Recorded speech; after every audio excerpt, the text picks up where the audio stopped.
So can you just tell me, why are you all out here today?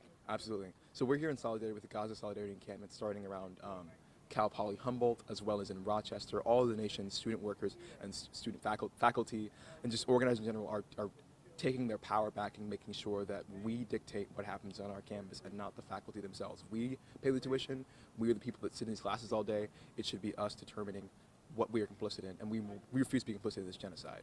Why do you think you are, or UNF is complicit in the genocide? Not only do universities have shareholdings with like Israeli companies like Lockheed Martin and Raytheon, but they also invite they invite Israeli speakers like Michael Oren that they did in November, and we chased him away. Very proud of that.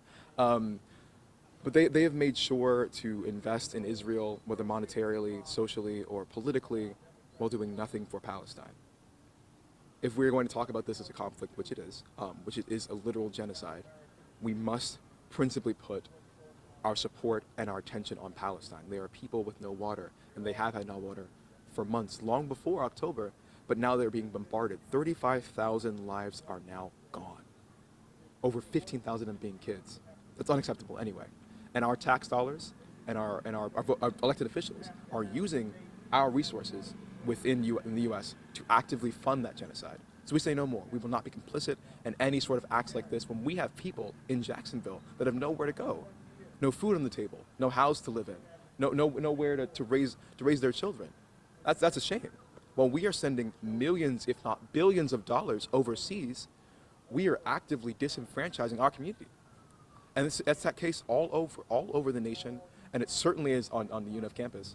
While we are actively investing in study abroad trips in Israel, we have an active housing crisis on campus. There is not enough housing, and the university is overbooked. There are issues at home to deal with. That isn't to say that we should stop aiding people. But that being said, we should stop aid to Israel as they actively engage in an ethnic cleansing and a genocide. Yeah. Do you know of any specific examples where UNF has openly supported Israel? Absolutely. In November, they invited Michael Oren, former liaison, I put off the top of my head, to Israel. They invited him to speak at the University Center. At the time, we announced a walkout in a coordination with some student groups here in the general Muslim community. And it scared them so bad that they mobilized all of JSO to make sure that the space was guarded heavily. They changed it to like a Zoom event and forced everyone at the event to have a checkpoint so to make sure that anyone could get in and they knew exactly who it was. And they forced all of us out. So we organized a walkout, and we marched from here to the University Center. And at that point, all of JSO was present, and I mean every single one. If you had a problem in Jacksonville that night, you were out of luck. And that really goes to show the resources that people will devote to protecting Zionists, to protecting the Israeli apartheid state, and not the people who need it.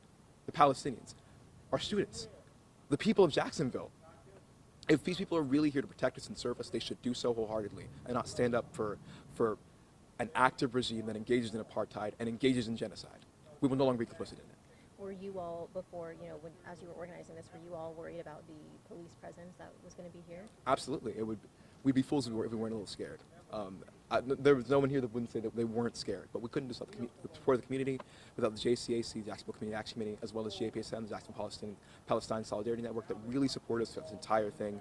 This is a community effort. And that really is what this is community organizing. Although we are an RSO on campus, we also actively are in community with other orgs. And this is not just a movement in Jacksonville. This is a global movement.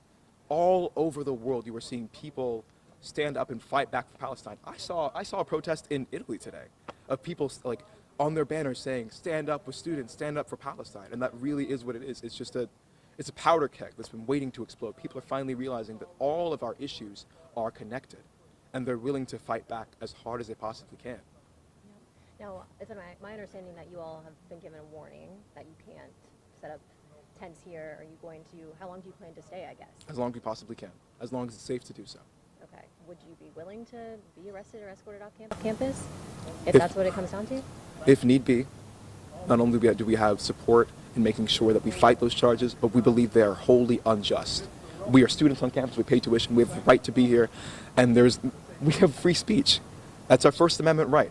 Everyone is allowed free speech. They allow preachers here every day with their megaphones saying people should go to hell. But the minute we say free Palestine, not to cause harm to anyone, we're not arguing harm, we are simply saying free Palestine. We are advocating for a free society for Palestine, that they can have water, that they can have universities when there are none left, that they can have a place to call home, as they've actively been expelled from that home over 75 years and pushed further and further and further into open air prisons. This is unacceptable. And the U.S. is complicit in it from every step. And you guys, since you have tents, do you plan to stay here overnight? If we can. If you can? Okay. What do you have to say, too, because the Biden administration, came out this morning kind of, against these protests that have been happening around the country, with students taking over campuses, taking over buildings. I mean, what do you have to say about that? I can't say I'm surprised. That's what I can't say. Not only did Biden sign an $8 billion defense deal a few days after October 7th of last year, but he actively has been in support of the Israeli regime for many years, as have many presidents and many administrations since the Nakba 75 years ago. That is, we call it the catastrophe. But this is not just an issue of Biden. This is an issue of politics in general, or at least the politicians that we've seen vocally talking about this.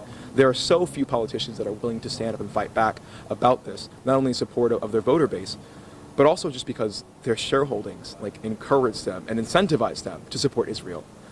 The U.S. has invested so heavily in Israeli bombs, Israeli occupation, and blockades by land and sea, that of course they're going to stand up for Israel. They're brothers in arms. But I refuse to have the blood in my hands, and everyone here is the exact same way. We refuse to have that blood dripping from our hands, refuse to sign the death warrant of more Palestinians. And what about the Jewish students here at UNF who might, see protests like this and feel unsafe? Do you have anything to say to them? There's nothing to feel safe. We have never advocated for any sort of harm for the Jewish community. All we've ever said is free Palestine. And what that means for us, or at least for most of our organizers here, is a free secular state in which there is no apartheid. That means that Jews and Palestinians can live in peace. And even then, there are Jews in Palestine currently. There are Jews in the Gaza and the West Bank. There always have. So when we say it is anti-Semitic to call Zionism not only a bad and flawed ideology, but also a capitalist and inherently harmful ideology, you are actively discriminating against the Jews that are in historic Palestine, that are in Gaza and the West Bank. They are trapped there. They are stuck between checkpoints. They are being bombed every few hours by drones, by planes, blockaded by land and sea, no food and water, and yet we are still trying to discredit and dehumanize them, even in that state. So I say shame on everyone that says that. So, bottom line, y'all will stay out here as long as you can and show your support for Palestine and the fellow students across the country. Absolutely. Anything else you want to say? Free Palestine. Thank you so much. I appreciate it.